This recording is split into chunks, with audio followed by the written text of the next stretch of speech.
My name is Mikaili and I'm a professional kiteboarder. I started kiting when I was 8 and I was inspired by my parents. I've always been a water person. I've always been completely and totally focused on being in the water. I used to surf, I used to swim all the time. You know, I could swim before I could walk. So being in the water was just very typical and very normal for me. Mika is, she's more kind of shy, you know, but everything can happen. She always, you know, relax, you know, super funny. So I would say that she's living in her own bubble and that she has a strong mindset as well. Doing competitions or training, she can be very focused. I think that starting kiting from such a young age definitely has its advantages, but it also has some big disadvantages. For instance, I've never been to public school. I've always been homeschooled. I've been homeschooled my entire life. So I've never been in that social pool almost, you know. So when I was younger, I was very introverted, or sometimes I'd come off as being a bit cocky or having a big ego because I wouldn't really know how to start a conversation with someone because I've never been in that pool. I've never been in that area where I've actually had to. Starting to talk with people my own age was a big difficulty that I had to overcome. Kiting and not kiting have their advantages and disadvantages, but I wouldn't say the grass is greener on the other side. The life that kiting's given me is something that very few people get to experience, and I know that.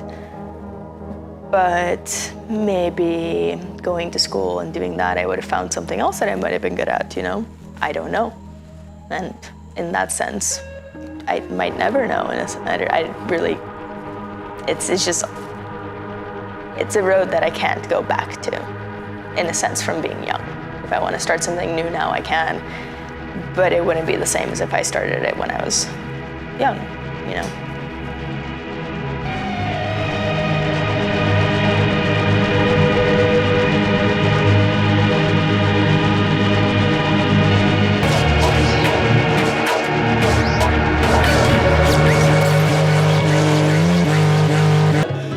We need to do that.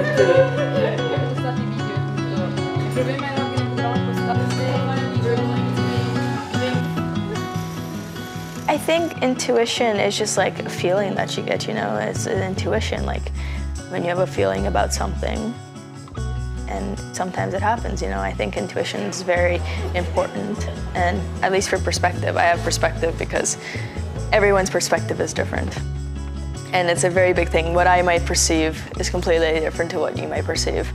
And I think a lot of things get mixed up with different perspectives, and one story can turn into a different story, and it was very fascinating. I think since I can remember, really, I've always wanted to push my limits, you know, and I did that for years. Like every year, I was just like, I want to do more and more and more and more and more. And it came to a point where I did, you know, I was the best in a sense, you know, I was really pushing the limits, especially with freestyle.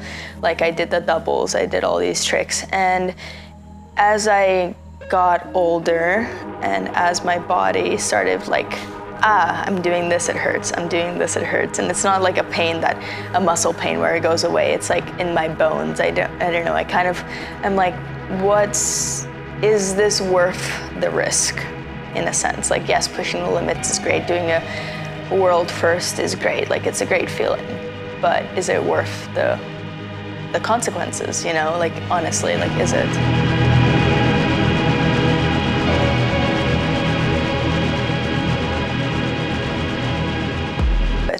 I think it's really the fear aspect of things that stops you the most out of anything, you know?